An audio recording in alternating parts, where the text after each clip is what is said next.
মুহূর্তে রাজধানীর কালশীতে এই মুহূর্তে আছেন সহকর্মী আল নোমান। আমরা সরাসরি যুক্ত হচ্ছি নোমানের সাথে। নোমান, এই মুহূর্তে কালশীতে কি অবস্থা, অবরোধের শেষ পর্যায়ে কি অবস্থা দেখেছেন আপনি? ধন্যবাদ তন্নি। এই মুহূর্তে আমি আছি মিরপুরের কালশী মোড়ে।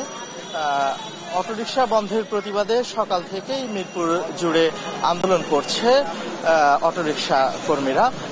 এখানে সকাল থেকেই বিভিন্ন এলাকা জুড়ে, মিরপুরের বিভিন্ন এলাকা জুড়ে অটোরিকশা শ্রমিকরা আন্দোলন করছে।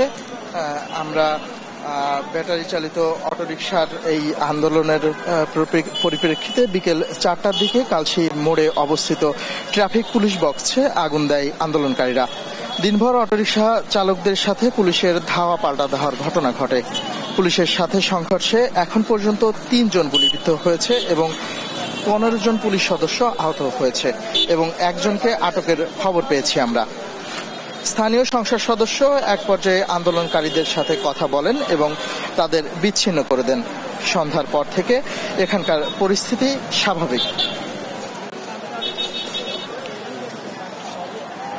মিরপুরের কালশী মোড় থেকে এই ছিল আমার কাছে সর্বশেষ পরিস্থিতি।